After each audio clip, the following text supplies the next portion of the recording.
Now in her 5th year on the Illinois High School Association board, Rockridge High School principal Katy Hasson says yes, there's plenty of fun to be had, especially when she's in the middle of seeing dreams come true.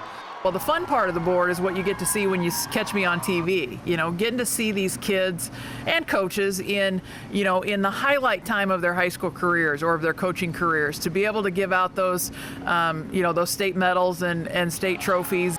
Last month, yes, in the midst of COVID-19, Hasson was voted in as IHSA board president, right in the middle of the challenges, adjustments, movement, shutdowns of sports due to government guidelines. Up to this point, I've obviously been a voice and a participant in the meetings, but now I'm actually running the agenda. But hats off to Craig Anderson at IHSA and all of his staff that do most of the legwork and the behind the scenes stuff.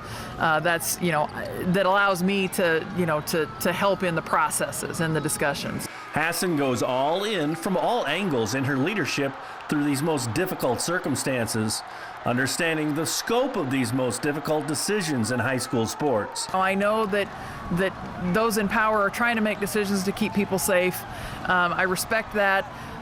We're trying to find a balance. And our most recent decision, to go ahead with basketball and to try to maintain basketball at the level that the NFHS recommended as a medium risk sport versus it going to a high risk sport.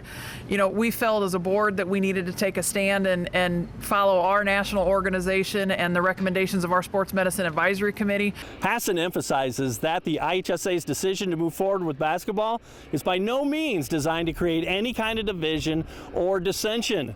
It is what it is, a decision after poring over lots of data and exchange as a board.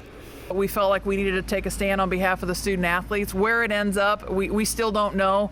It's still being discussed in schools of how their liability carriers and their attorneys and things are going to treat things, and we don't know how it's going to all play out. But what we're trying to stimulate is some conversation and some discussion. Former athlete, former coach, teacher, administrator, parent of an athlete, Katy Hasson could be the ideal voice of reason as IHSA board president, whose reasons are clear of where school and sport mesh. Education-based athletics is where it's at. With the FCA Story of the Week, I'm Dan Pearson.